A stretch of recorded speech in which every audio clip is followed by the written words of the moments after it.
Pada pertemuan kali ini saya ingin menyampaikan sebuah hadis di mana Rasulullah sallallahu alaihi wasallam bersabda, "Arba'un min kanzil jannah." Simpanan sorga ada 4 macam. Yang pertama, ikhfa'us shadaqah, menyembunyikan sedekah. Saudara-saudara kaum muslimin, sebagaimana yang kita maklum bahwa Allah Subhanahu wa taala melebihkan sebagian rezeki dari kita terhadap yang lain.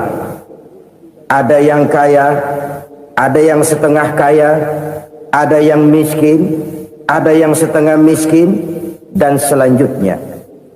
Ada yang gajinya kecil tapi penghasilannya gede. Ada yang penghasilannya gede tapi nggak punya gaji. Ada juga yang memang gajinya gede dan penghasilannya gede. Kelebihan rezeki merupakan sunnatullah dan tidak harus membuat kita merasa lebih dari yang lain. Bahkan sebaliknya, kelebihan itu harus membuat kita ringan tangan untuk menolong mereka yang memang memerlukan pertolongan.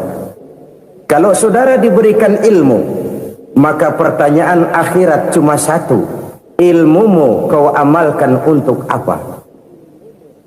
Kalau saudara diberikan umur yang panjang, pengadilan akhirat juga bertanya satu: umurmu kau habiskan di mana?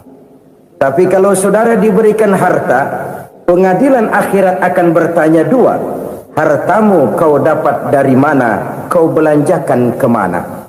Dari mananya ditanya, dan kemananya juga ditanya. Oleh karena kita akan dimintakan pertanggungan jawab, maka amanah yang bernama harta ini harus kita gunakan dengan sebaik-baiknya. Ada penggunaan yang merupakan kewajiban, itu zakat namanya. Ada penggunaan yang sewaktu-waktu, itu infak namanya. Ada yang lebih sewaktu-waktu lagi, dan itu sedekah namanya. Zakat dia terikat oleh haul dan nisab, oleh putaran batas waktu dan ukuran dari harta itu sendiri. Sedangkan infak terikat oleh situasi dan kondisi perekonomian seseorang. Sedangkan sedekah tidak terikat dengan apapun. Dalam kondisi seperti apapun kita bisa melakukan sedekah dengan yang terkecil sekalipun. Sampai-sampai Rasulullah sallallahu alaihi wasallam mengajarkan, la tahqiranna minal ma'rufi syai'an walau an talqa akhaka biwajhin talik. Atau ada hadis, tabassumuka fi wajhi akhika laka shadaqah. Senyumanmu kepada temanmu adalah sedekah. Jadi untuk melakukan sedekah tidak harus dalam berbentuk uang. Dengan ilmu kita bisa sedekah, dengan tenaga kita bisa bersedekah, dengan pikiran kita bisa bersedekah, bahkan senyum kepada teman itu pun sedekah. Jadi kalau sedekah dengan uang memang belum punya uang, nyengir aja banyakin. Itu asal pada tempatnya, jangan lalu ketemu tiang listrik cengengesan. Tentu tidak pada tempatnya dan tidak wajar. Nah, sedekah yang paling dicintai Allah adalah sedekah yang disembunyikan. Artinya jauh dari sifat riya. Kan kadang-kadang ada orang sedekah itu disebutkan namanya. Apa tidak bagus? Kalau memang niatnya ikhlas, ya bagus-bagus saja. Untuk memberikan sugesti kepada yang lain. Di Fulan bin Fulan nyumbang sekian, diumumkan. Boleh kalau niatnya untuk memberikan rangsangan kepada yang lain supaya dia menyumbang lebih besar dari orang tadi. Tapi kalau itu mendatangkan riya, maka sedekah yang paling dicintai Allah adalah sedekah yang disembunyikan.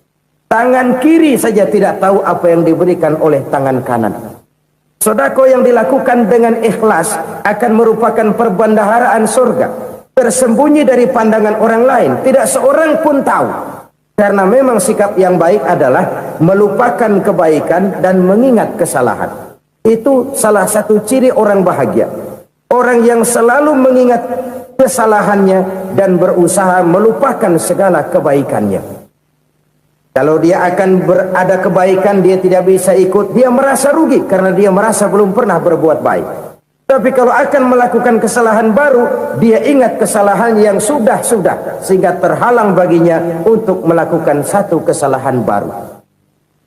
Demikianlah saudara-saudara, bahwa Allah melebihkan rizki sebagian kita dari yang lain, agar terjadi tolong menolong dalam kehidupan ini. Jadi kesenjangan yang nature, kesenjangan yang alami, itu sunnatullah. Ada yang kaya, ada yang miskin, ada yang kelas menengah.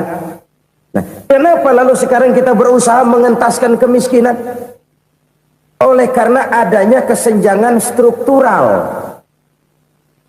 Kalau yang kaya bisa semakin kaya, kenapa yang miskin tidak bisa naik jadi ikut sedikit kaya? Sebab pada dasarnya Islam adalah agama yang sejak turunnya sudah berupaya memerangi kemiskinan. Bahkan dikatakan kemiskinan itu mendekatkan kepada kekufuran. Orang kalau miskin udah dekat banget sama kafir. Gampang menjadi kafir. Berapa banyak saudara-saudara kita yang oleh karena soal perut, oleh karena soal materi, terpaksa meninggalkan dan menanggalkan akidahnya. Menjual petunjuk yang diberikan Allah dengan kesenangan dunia yang cuma sebentar ini. Na'udzubillah, thumma na'udzubillah. Jadi makin kita sembunyikan satu sedekah, semakin banyak perbendaharaan kita di surga. Sedekah yang paling dicintai Allah adalah sedekah yang disembunyikan. Malahan ada seorang sufi, dia punya kebiasaan kalau pergi sholat Jumat dia bawa uang, itu uang dia taruh di bawah tikar masjid. Dia niat sedekah kepada siapa saja yang nemuin itu duit. Maksudnya apa? Supaya yang nemuin nggak tahu siapa yang punya duit. Demikian dia saking ingin menyembunyikan sedekahnya. Karena sifat ria itu bisa memakan amal kita sendiri. Ria itu termasuk menyebut-nyebut kebaikan kita.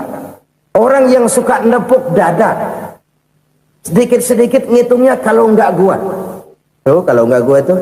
Tuh yang belas itu kalau nggak gua, kalau nggak gua. Iya kalau nggak lu kenapa emang?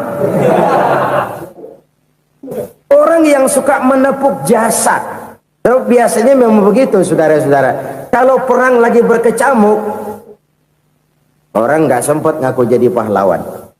Tapi begitu perang selesai, yang kagak kenal bedil ngaku pahlawan, mas. Itu sesuatu yang biasa. Oleh karenanya, orang-orang yang ikhlas dalam bersodako, disembunyikannya sodako itu, Allah cinta betul. Malahan ada hadis memberikan jaminan, inna sodakotal mar'il muslimi tazidu fil umri wa tadfa'u mitatas su'i. Sesungguhnya sedekahnya seorang mukmin tazidu fil umri, bisa menambah umur panjang, wa tadfa'u mitatas su'i, dan menyelamatkan manusia dari mati secara su'ul khatimah. Jadi siapa yang kepengen panjang umur, banyaklah sedekah. Yang bosan hidup, pelit terus. Sedekah menambah panjang umur dan menyelamatkan manusia dari mati secara su'ul khatimah. Pak, katanya umur itu nggak bisa ditambah, nggak bisa dikurangin. Kapan? Kalau ajal sudah datang. Wa idza jaa ajaluhum la yastakhiruna sa'atan wa la yastaqdimun. Kalau ajal datang tidak bisa dimajukan, tidak bisa dimundurkan. Itu kalau ajal sudah datang. Tidak bisa lagi umur ditambah dikurangi, sudah datang. Tapi kalau belum datang, itu kan haknya Allah. Mau ditambah, mau dikurangi, hak prerogatif Allah. Sebagai pencipta manusia, Allah maha kuasa dan maha mampu. Sedekah ini menambah panjang umur dan menyelamatkan manusia dari mati secara su'ul khatimah. Itu orang mati kan sama ya, kondisinya mati, nggak nafas. Tapi hakikat mati kan lain-lain. Ada yang mati itu husnul khatimah, baik akhirnya. Misalnya lagi ngaji mati, lagi sholat mati, lagi sedekah mati. Ini yang dinamakan dengan husnul khatimah, baik di akhirnya. Sebaliknya ada yang su'ul khatimah, jelek di akhirnya. Ini yang jadi catatan akhir. Lagi nyekek botol, mampus. lagi banting kartu modar. Su'ul khatimah, jelek pada akhirnya. Sedekah menyelamatkan manusia dari mati secara su'ul khatimah. Dan kita semua kepengen mendapat husnul khatimah, jauh dari su'ul khatimah. Oleh sebab itu yang bisa menyelamatkan kita dari penyakit itu antara lain adalah sedekah yang disembunyikan, yang dikerjakan dengan ikhlas karena Allah, tidak karena kepengen dipuji orang, tidak karena ingin dikatakan orang pemurah. Sebab orang dermawan itu orang yang memberi tanpa harus diminta. Kalau masih harus diminta, ya belum dermawan namanya, masih harus diminta. Kalau nggak diminta ya tulus, lolos, polos. Saudara-saudara kaum muslimin rahimakumullah, harta adalah amanat dan akan kita pertanggungjawabkan. Allah melebihkan rizki sebagian kita dari yang lain agar kita saling tolong menolong, bantu membantu. Nabi janjikan siapa yang meringankan beban saudaranya muslim di dunia, Allah akan meringankan bebannya di akhirat nanti. Sebuah jaminan dari baginda Nabi. Si orang yang kita bantu barangkali tidak bisa membalas, Allah yang akan membalas lewat jalan lain yang tidak pernah kita sangka-sangka. Ada orang tanya, Pak, ini ada orang nyumbang masjid sambil marah-marah, bagaimana? Saya bilang sumbangannya aja ambil, marahnya jangan. Marahnya jangan diambil, itu urusan dia. Saudara-saudara kaum muslimin rahimakumullah, umat Islam ini kan umat yang punya potensi besar. Kadang kita merenung, kenapa kadang-kadang pembangunan masjid kok lambat sekali? Kalau hotel hari ini peletakan pertama, bulan depan peresmian. Supermarket hari ini peletakan batu pertama, minggu depan peresmian. Tapi kalau sudah yang namanya masjid, kadang-kadang peletakan batu pertama sekaligus jadi batu terakhir. 3 tahun, 4 tahun, campur nebar jalak di jalanan, duit dijaring kayak ikan sepat. Apa tidak ada orang Islam yang kaya? Banyak. Apa tidak ada pengusaha muslim yang jadi konglomerat? Ada. Lalu yang belum banyak itu yang komit terhadap nilai-nilai agamanya. Akhirnya kita jatuh jadi umat yang lemah. Belum ada pengusaha konglomerat muslim buka pabrik super mie cap beduk misalnya umpamanya atau pabrik kecap cap sorban supaya identitas keislamannya sedikit kelihatan. Kita jatuh jadi umat yang lemah karena potensi tidak terinventarisir dengan baik. Kita ini ibarat kompor yang cuma matengin nasi orang lain. Potensi kita dimanfaatkan oleh orang lain. Ukhuwah Islamiyah kita baru terbatas kepada silaturahmi. Ukhuwah di bidang ekonomi kita lemah, ukhuwah di bidang kebudayaan kita lemah, apalagi ukhuwah di bidang politik kita lebih rapuh lagi. Padahal ukhuwah itu adalah totalitas kehidupan manusia, menyangkut ipolek sosbud, memerlukan nilai-nilai ukhuwah. Jadi oleh karena itu mari kita menyadari di dalam harta kita, walaupun kita yang cari pergi pagi pulang sore peras keringat banting tulang, di sana ada harta anak yatim, di sana ada hak masjid, di sana ada hak pesantren, di sana ada hak jihad. Berbahagialah seseorang apabila dia oleh Allah dijadikan keran. Keran itu menyimpan air, tapi tidak untuk dirinya, tapi disalurkannya kepada mereka yang memang memerlukannya. Saudara-saudara kaum muslimin rahimakumullah, ini yang pertama. Jadi perbendaharaan surga adalah menyembunyikan sedekah. Orang lain nggak tahu, kita pun nggak pernah ngitung-ngitung. Kita anggap lewat begitu saja, padahal itu deposit akhirat. Satu. Yang kedua, perbendaharaan surga itu apa? Wa kitmanul musibah, menyembunyikan kesulitan. Kadang orang takut menghadapi kesulitan, tapi makin kita merenung, hidup ini kan sebenarnya urusan. Takut sama urusan ya jangan hidup. Tandanya orang hidup itu kalau punya urusan. Urusan melupakan problem, problem sering menimbulkan kesulitan. Kesulitan bukan untuk ditakuti, tapi untuk diatasi dan dicarikan jalan keluarnya. Siapa sih orangnya yang nggak pernah sulit-sulit? Makin tinggi status sosialnya, makin gede urusannya. Makin tinggi kualitas imannya, makin berat tingkat kesulitannya. Cuma memang yang namanya enak itu seperti pelangi. Biang lala itu nggak pernah di atas kepala kita, di atas kepala orang melulu. Lu sih enak lu, kata kita. Dia juga bilang yang enak kan lu. Pelangi itu nggak pernah di atas kepala kita. Kata tukang beca, aduh enak ya naik Mercy. Kata tukang beca, apa yang di dalam mobil Mercy? Aduh enak bener tukang beca, di jok ngeringkuk ngorok pulas bener.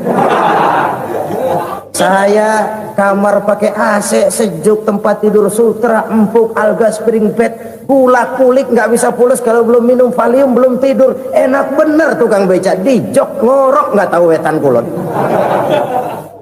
Si tukang beca bilang yang di Mercy enak, yang di Mercy bilang tukang beca enak. Inilah enak, nggak pernah di atas kepala kita, di atas kepala orang lain melulu enak itu. Nah saudara-saudara, yang merupakan perbendaharaan surga itu orang yang bisa menyembunyikan kesulitan, baik pribadi ataupun rumah tangga. Nih terutama rumah tangga yang jadi soalnya. Kadang-kadang kita ini kalau senang, sebaliknya kalau senang kita diam, kalem aja, cuek.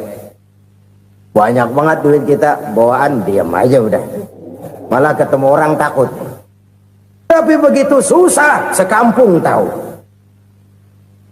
Padahal Nabi mengajarkan perbendaharaan surga itu menyembunyikan musibah, menyembunyikan kesulitan. Kalau enak, cerita sama orang-orang. Kalau nggak enak, rasain sendiri, tekan sendiri, atasin sendiri. Kita kan sebaliknya, senang kita diam, asal lagi susah, paling tidak kita nyari teman buat cerita kesusahan. Siapa orangnya yang nggak pernah susah? Cuma soalnya bagaimana kita mengatasi kesusahan itu sendiri. Begitu juga misalnya kalau orang sudah berumah tangga, itu orang tuanya harus menjadi tempat dia cerita yang enak-enak saja. Yang nggak enak rasain berdua, selesaikan berdua, atasin berdua. Jangan dibalik. Asal senang diam, giliran susah saja. Maknya laporan. Terbalik. Bisa menjaga security informasi. Maka nama bayam keluar diam, malah seluitan. Enak amat lo makan daging ayam. Security informasi. Saudara-saudara kaum muslimin rahimakumullah, ujian yang terberat itu yang pernah diberikan kepada para nabi, para rasul, para aulia, para ulama. Makin tinggi keimanan, makin berat bentuk kesulitan. Ayo saya kemukakan satu contoh saja. Ada seorang nabi yang kaya, nabi kaya, namanya Nabi Ayub. Iblis kalau orang begini kan keki, ibadahnya rajin, kaya. Nih yang kayak begini susah digodain. Kalau ibadahnya rajin, miskin, enggali bisa disogok. Sini imannya mantap, ibadahnya rajin, kaya, nabi lagi. Oh, tapi namanya iblis nggak kurang akal. Laporan, Tuhan, kenapa Les? Ya ini bahasa saya, bahasa Qurannya sih nggak gitu. Itu hambamu yang namanya Ayub, dia rajin ibadah cuma karena dikasih kaya aja. Coba kasih miskin dia, berhenti dia sembahyang. Ah kamu bisa aja, saya tahu Ayub itu hambaku yang ikhlas. Saya buktiin Tuhan, silahkan. Dibuktiin lah, iblis turun ke alamin. Yang mula-mula dia lakukan, dia rusak sawah ladang Nabi Ayub. Dia binasakan binatang ternak Nabi Ayub. Sehingga dalam waktu singkat, jatuhlah Nabi Ayub dari orang paling kaya jadi orang paling miskin. Beliau masih ibadah di mihrab dalam masjid. Datang iblis. Saudara Ayub, ya, lagi ngapain? Ibadah. Nyembah Allah, nyembah Allah. Oh, percuma. Kenapa? Tuhan yang ente sembah nih, dia udah bikin miskin ente. Sawah ladang ente hancur lebur, binatang ternak binasa. Sekarang ente jadi orang paling miskin. Ngapain nyembah Tuhan kayak begitu? Tekor. Udah berhenti dah ibadah, berhenti ibadah. Ini iblis sama Tuhan laporannya lain, yang dikerjakan kepada Nabi Ayub juga lain. Benar begitu iblis kata Nabi Ayub? Iya, sawah ladang saya habis, buras. Binatang ternak saya binasa, binasa. Saya miskin, bangpak. Apa jawab Nabi Ayub? Bukan innalillahi, ini hebat. Alhamdulillahillazi a'tani wa akhza minni. Segala puji bagi Allah yang telah memberikan harta kepada saya dan sekarang mengambilnya lagi. Alhamdulillah. Allah yang ngasih, Allah yang ambil. Itu mah urusan Allah. Iblis cuman ibadah jalan terus, sujud lagi Nabi Ayub. Iblis seleher gondok banget. Dasar Nabi nggak mempan dia apa-apain. Miskin malah alhamdulillah. Allah yang ngasih, Allah yang ngambil. Jadi kalau kita tidak komit, kita tidak terikat kepada kaya, miskin, senang, susah, apa yang bisa bikin kita susah? Jadikan kekayaan, kemiskinan, jadikan senang, susah sebagai anak buah yang bisa kita atur. Jangan kekayaan ngatur kita, jangan kemiskinan ngatur kita. Kita yang harus mengatur mereka. Senang, susah, kaya, miskin, bahagia, sengsara, jadikan itu anak buah yang bisa kita atur. Kalau sekarang kita kaya, lain saat boleh jadi kita miskin, semiskin-miskinnya. Allah yang ngasih, Allah yang ngambil. Tenaga mana yang bisa menghalangi? Ibadah jalan terus. Iblis makin gondok. Dasar Nabi loh. Akhirnya apa? Nabi Ayub dikerjain, diberikan penyakit. Demikian fatal penyakitnya. Bayangin, udah miskin sakit. Masya Allah. Miskin sakit. Sakitnya nggak lama, kira-kira 16 tahun. Istrinya 3, 2 mental minta ceraiin. Ngerawatin laki bengek begini. Senang belum tentu, susah udah pasti nih. Cerai aja, cerai dah. Cerai. Tinggal satu Siti Rahmah yang setia menemani beliau. Sesetia-setianya hati perempuan. Satu saat Siti Rahmah bilang, "Bang, iya, abang kan Nabi bang. Lalu namanya Nabi kan doanya jarang meleset bang. Maksud kamu minta kenapa sih sama Tuhan biar abang sembuh baik dah bang?" Siti Rahmah, iya. Saya sakit berapa tahun sih dah? 16 tahun bang. Sebelum ini saya sehat berapa tahun? Ya kira-kira 60 tahun bang. Nah coba ente banding-bandingin Rahmah. Saya dikasih sehat 60 tahun, dikasih sakit 16 tahun. Sudah nggak sabar mau doa kepada Allah minta sembuh. Saya malu kepada Allah. Diuji dengan yang luar biasa seperti ini, tidak mengganggu stabilitas kehambaannya. Dia tetap menghamba kepada Allah Subhanahu wa ta'ala. Saudara-saudara kaum muslimin rahimakumullah. Kunci menghadapi kesulitan itu apa? Allah jelaskan dalam satu ayat, wa basyiris sabirin alladzina iza asabathum musibah qalu inna lillahi wa inna ilaihi raji'un. Gembirakan orang-orang yang sabar. Siapa mereka itu? Yang apabila mendapat musibah mereka kembali kepada keyakinan dasar segalanya dari Allah dan segalanya akan kembali kepada Allah. Ini konsepsi dasar dari sikap muslim dalam menghadapi berbagai kesulitan. Segalanya dari Allah, segalanya akan kembali kepada Allah. Kalau ini sudah kondisi dasarnya, maka kita akan lapang menghadapi kenyataan bagaimanapun pahitnya. Apakah itu namanya miskin? Apakah itu namanya sakit? Bahkan maut sekalipun. Maut sekalipun. Segalanya dari Allah, segalanya akan kembali kepada Allah. Ini sikap hidup, bukan sekedar ucapan. Kita kadang-kadang menjadikannya sebagai ucapan. Mulutnya sih nggak berhenti, innalillahi wa inna ilaihi raji'un, tapi nangisnya terus gerung-gerungan. Bukan itu, ini kesadaran moral. Kalau segalanya dari Allah, segalanya kembali kepada Allah, kan sebenarnya cuma nunggu giliran. Hari ini saya nyembayangin dia, entah hari apa saya disembayangin orang. Hari ini saya antar dia ke kubur, entah hari apa orang nganterin saya ke kubur. Hari ini saya tahlilkan dia, entah nanti kapan orang tahlilkan saya. Segalanya dari Allah, segalanya akan kembali juga kepada Allah.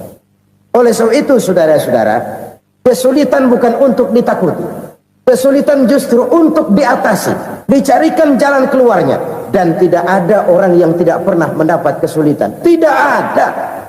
Semakin tinggi status sosial, semakin tinggi kualitas keimanan, semakin besar juga tingkat kesulitan. Hanya saja bagaimana cara kita mengatasinya. Dan Al-Quran menyatakan, inna ma'al usri yusra.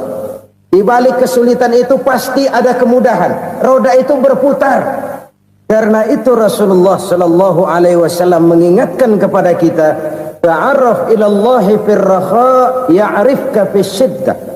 Ingatlah kepada Allah di waktu kamu senang, supaya Allah ingat kepada kamu di waktu kamu susah. Kalau waktu senang kita ingat kepada Allah, kita susah, Allah tidak akan meninggalkan kita. Tapi kalau waktu senang kita jauh dari Allah, sujud tidak sempat, dengan masjid jauh, ketika senang kita lupakan Allah. Nanti begitu kita susah, Allah lupakan kita.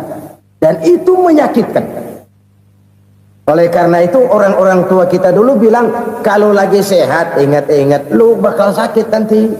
Kalau lagi kaya ingat-ingat satu saat kita bakal jatuh miskin. Bahkan kalau lagi muda ingat-ingat kita bakal tua. Dan yang terpenting, kalau lagi hidup ingat-ingat kita bakal mati. Saudara-saudara kaum muslimin rahimakumullah. Jadi yang kedua yang merupakan perbendaharaan surga, menyembunyikan musibah. Saudara-saudara kaum muslimin rahimakumullah. Hal ketiga yang merupakan perbendaharaan surga adalah wasilatur rahmi.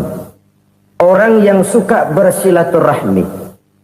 Sebagaimana yang kita maklum bahwa manusia adalah makhluk yang disebut zon politika.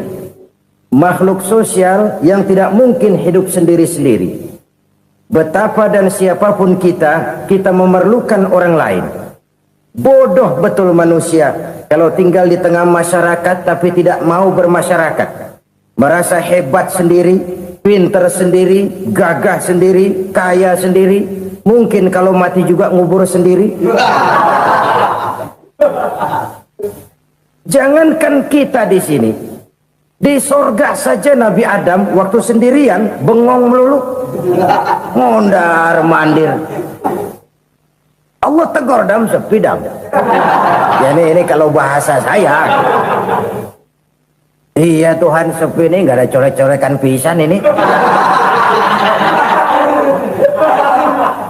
Diciptakan Siti Hawa baru anteng Nabi Adam. Itu di sorga. Cobalah. Umpamanya saudara tinggal di Jakarta nih. Kayak bener. Apaan aja di Jakarta punya saudara dah. Pembuatan Semanggi ambil. Monas, Buntel bawa pulang. Hotel-hotel ambil semua. Cuman tinggal di Jakarta sendirian. Apa enaknya? Betapa dan siapapun kita perlu orang lain. Tidak ada seorang pun yang bisa memenuhi kebutuhan hidupnya secara sendiri-sendiri. Nah, Islam telah menyelamatkan manusia dari ras diskriminasi. Mengikat manusia dengan persaudaraan yang berlandaskan kepada akidah. Karena itu dianjurkan bersilaturahmi. Bahkan Nabi menyatakan, man arada ayyubsata lahu fi rizqihi wa yunsa'a fi atharihi falyasil rahimah.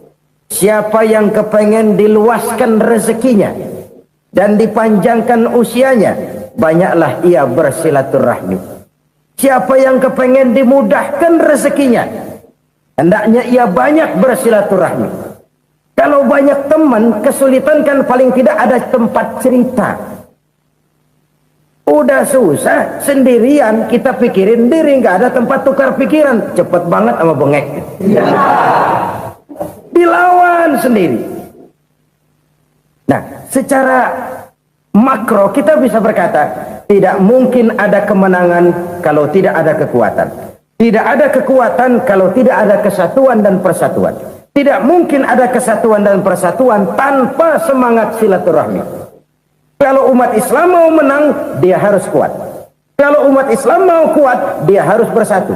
Kalau umat Islam mau bersatu, dia harus membudayakan silaturahmi ini. Bahkan sampai-sampai kata Nabi, kalau bisa cari nilai tambah. Apa? Silman qata'ak. Bersilaturahmilah kau kepada orang yang marah denganmu. Masya Allah, indahnya ajaran agama kita. Orang yang marah pun kepada kita, kata Nabi, kalau bisa bersilaturahmilah kepadanya, kepada orang yang marah itu. Di situ nilai tambah. Cuman jujur nih hadis, ngucapinnya gampang, ngamalinnya yang berat banget. Orang marah sama kita, kita disuruh silaturahmi. Ada apa malu? Lu marah, ada gua marahan lagi.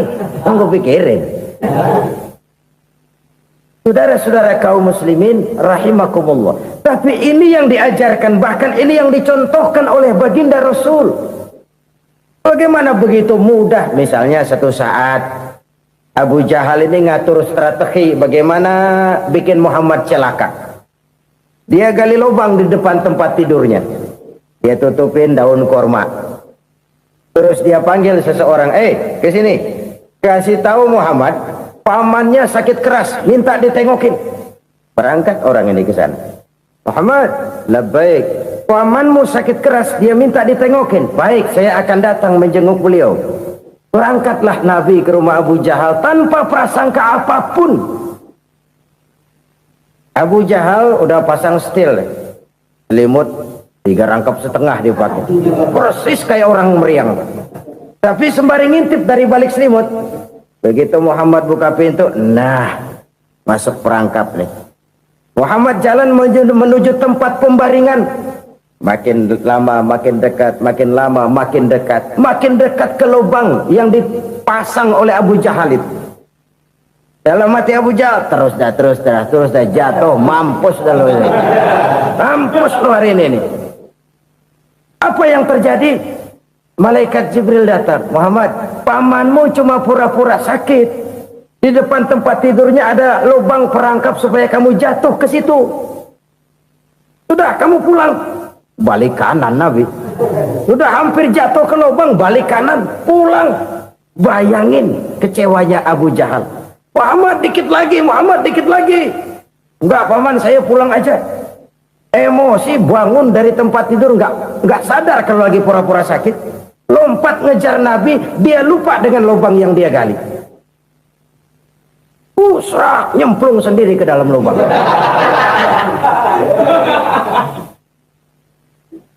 Nabi terus berlalu. Ini terjadi keanehan. Jatuh ke lubang yang dia gali itu sebenarnya nggak terlalu dalam ya, antara 3-4 meteran lah. Tolong saya jatuh ke lubang ini. Datanglah pelayan-pelayannya itu. Angkat saya dari sini. Oh, yang ngulurin tambang. Satu gulung, belum juga nyampe itu tambang. Kurang, beli lagi ke warung. Sambung, ulur lagi, nggak juga bisa sampai. Wah, ini kerjaan Muhammad ini.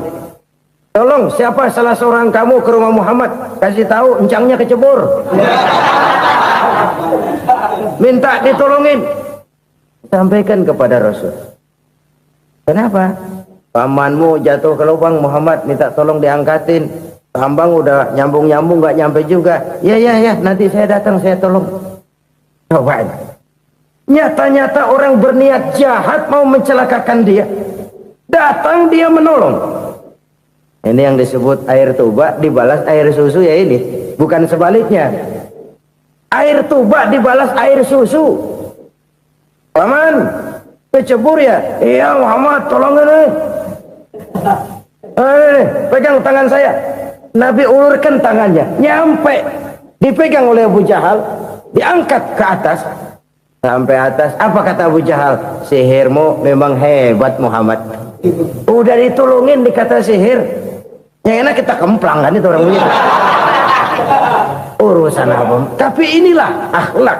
Kalau bisa kamu bersilaturahmilah dengan orang yang marah kepadamu sekalipun. Orang marah kita tetap baik. So, kalau kita berbuat baik sama orang yang memang baik, rasanya sih biasa-biasa aja. Orang baik kita baik lagi, ya draw aja, belum ada nilai tambah di situ. Baru ada nilai tambah kalau kita bisa berbuat baik kepada orang yang nyakitin kita. Itu namanya kita setingkat di atas dia. Dia sakitin kita, kita berbuat baik sama dia. Dia pelit sama kita, kita baik sama dia. Dia marahin kita, kita deketin dia. Di situ kita punya nilai tambah. Jadi siapa yang ingin diluaskan rezekinya, kata Nabi, dan dipanjangkan umurnya, hendaklah ia banyak-banyak bersilaturahmi. Sederhana sebenarnya silaturahmi. Tapi silaturahmi membangkitkan semangat kesatuan dan persatuan. Kesatuan dan persatuan melahirkan kekuatan. Dalam matematika, 1 ditambah 1 pasti 2. Tapi di tengah masyarakat, 1 orang takut ditambah 1 orang takut, hasilnya jadi 2 orang setengah berani. Kenapa setengah berani? Karena udah berdua.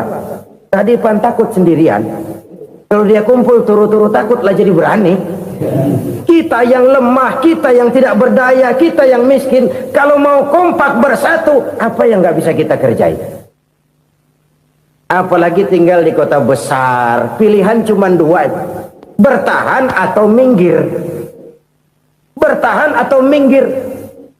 Untuk bisa bertahan harus mampu bersaing. Untuk mampu bersaing harus punya keahlian. Keahlian harus ditunjang dengan pendidikan, ditambah oleh kekompakan sebagai umat. Udah miskin mencar mulu, orang injek kita. Orang nggak pandang urusan apa malu. Oleh karena itu silaturahmi pada hakikatnya merupakan roh dari ukhuwah yang diajarkan oleh agama kita. Bagaimana Islam menyelamatkan masyarakat manusia dari ras diskriminasi, mengikat manusia, dan tidak ada persaudaraan yang lebih indah selain persaudaraan yang diikat dengan nilai-nilai akidah. Sepanjang orang di jalan Allah, itulah saudara kita. Keluar dia dari jalan Allah, selesailah persaudaraan sampai di situ. Karena itu, kalau ingin menyimpan sesuatu di surga, banyaklah bersilaturahmi.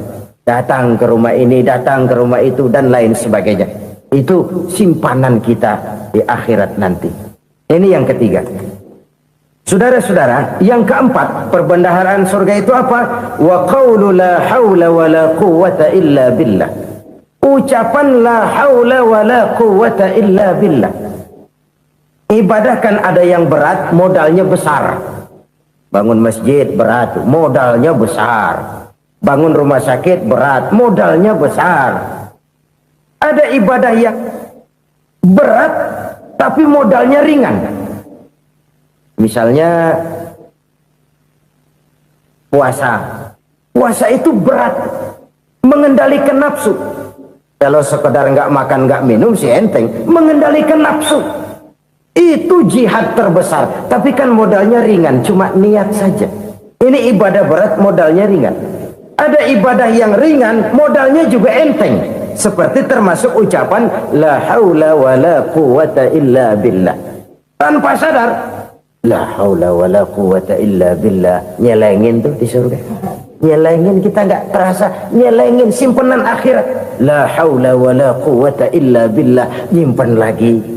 Kaget, la haula wa la quwwata illa billah, nyimpan lagi. Banyak simpenan. Walaupun sebenarnya yang dimaksud di sini adalah kesadaran batin bahwa tidak ada daya dan kekuatan kecuali Allah. Itu intinya.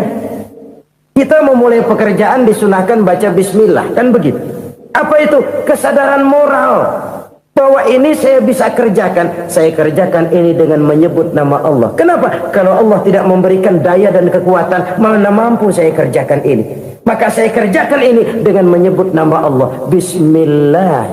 Kesadaran moral. Manusia hanya wajib berusaha, tapi nggak pernah wajib berhasil.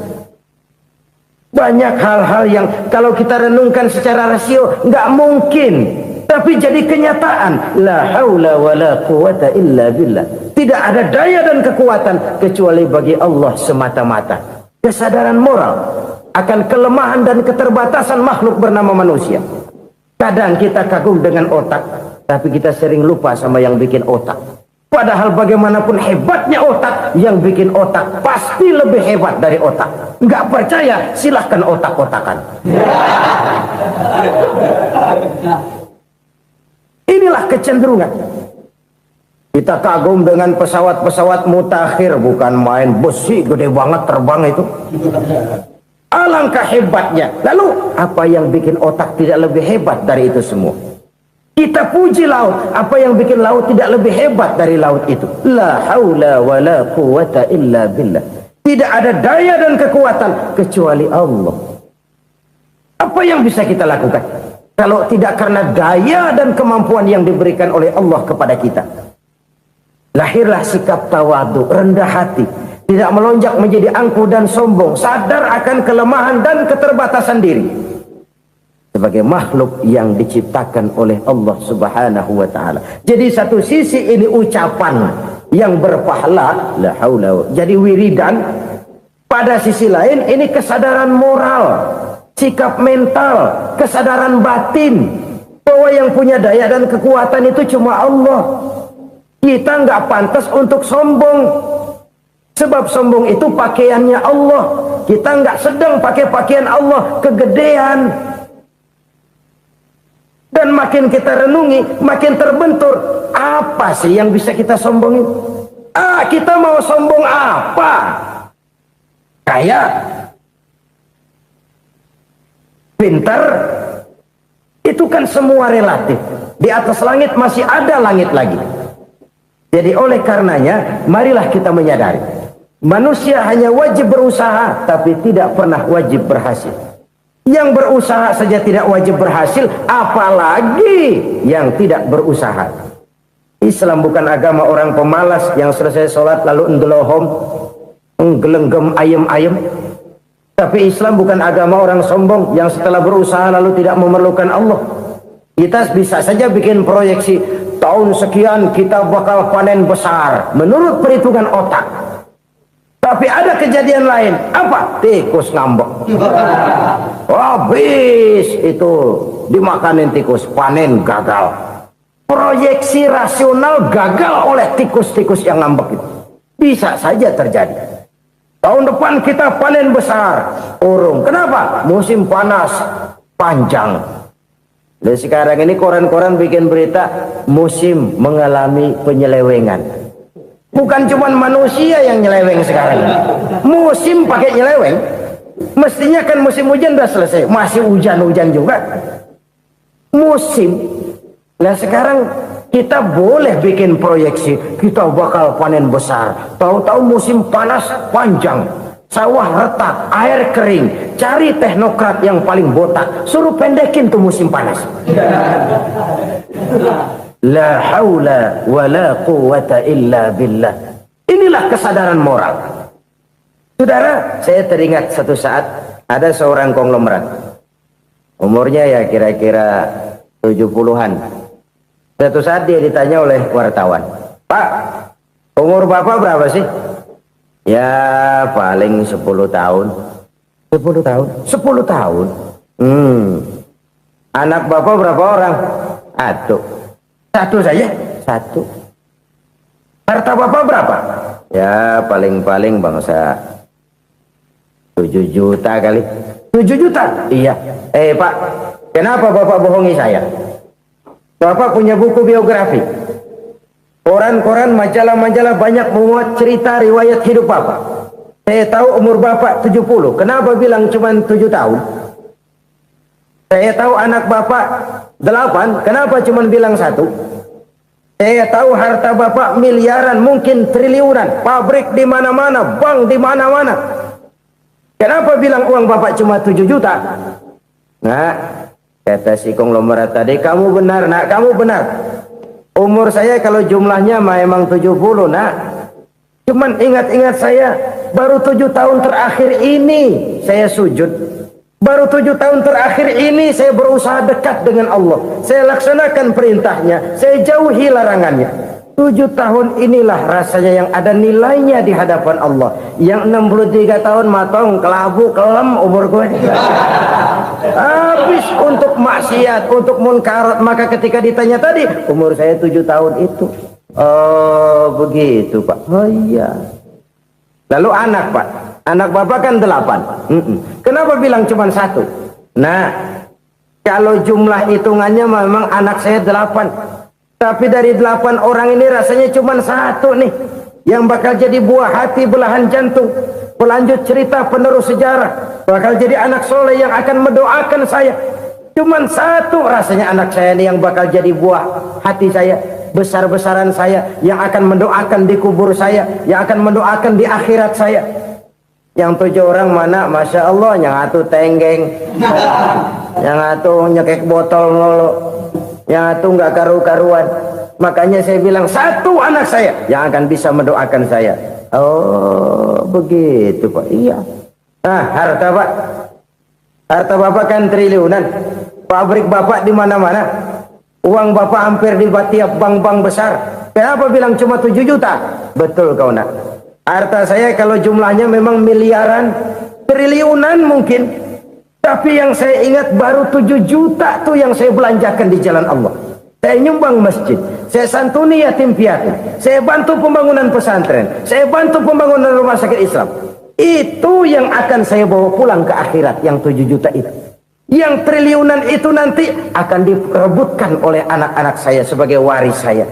Jadi harta saya 7 juta itu yang bakal nemenin saya di akhirat, yang akan saya bawa pulang jadi teman saya. Saudara-saudara kaum muslimin, jangan-jangan orang tua itu adalah kita-kita ini. Jangan-jangan kita-kita ini adalah orang tua itu. Jangan-jangan itu potret dari diri kita masing-masing. Dari sekian umur yang diberikan Allah, berapa tahun yang ada nilainya di hadapan Allah? Dari sekian anak-anak yang merupakan amanah, berapa yang akan mendoakan kita sebagai orang tuanya menjadi anak soleh? Dari sekian banyak harta yang diberikan Allah, berapa yang akan kita bawa pulang menghadapnya nanti, yang kita belanjakan di jalan Allah? Ini sebuah potret kehidupan. Karena itu kita kembali kepada la haula wa la quwwata illa billah. Kita wajib berusaha, kita wajib berikhtiar. Selebihnya segala daya dan kekuatan hanya milik Allah saja semata-mata. Satu kesadaran batin dari setiap pribadi muslim. Setelah ia berusaha dan berikhtiar, ia menyerahkannya kepada Allah Subhanahu wa ta'ala. Jadi satu sisi ini merupakan wiridan ucapan yang mengandung pahala, pada sisi lain ini merupakan sikap batin dari seorang muslim di dalam ia menghadapi realitas kehidupan ini. Saudara-saudara kaum muslimin rahimakumullah, kalau ini kita jadikan satu basis kehidupan, maka ini akan menyelamatkan manusia dari kemungkinan tergelincir menjadi orang yang lupa diri dan lupa darat. Sebab itu Imamul Ghazali berpesan, jadidis safinah fa innal bahra amiq wa khuziz zad fa inna safara ba'id wa khaffifil hamla fa innal hamla sadid. Perbarui selalu kapalmu karena lautan sangat dalam. Bawa bekal yang banyak karena perjalanan ini sangat jauh. Ringankan beban karena kebanyakan beban akan menyakitkan. Alangkah indah kalimat ini, alangkah dalam makna yang terkandung di sana. Perbarui selalu kapalmu karena lautan sangat dalam. Apa artinya ini? Jaga mentalmu baik-baik. Pelihara imanmu baik-baik karena hidup penuh cobaan seperti lautan. Kita kalau berlayar di lautan kan kadang-kadang tenang, angin bertiup sepoi-sepoi basah. Jika malam datang, bintang gemintang bertabur menghias cakrawala. Rembulan memantulkan sinarnya dengan indah. Dalam keadaan begitu berlayar enak. Tapi lain saat ombak menggunung, halilintar menyambar, angin topan bertiup.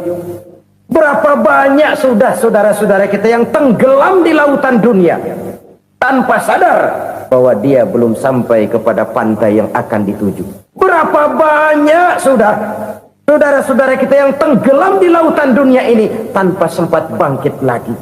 Dia menyangka sudah sampai kepada tujuannya.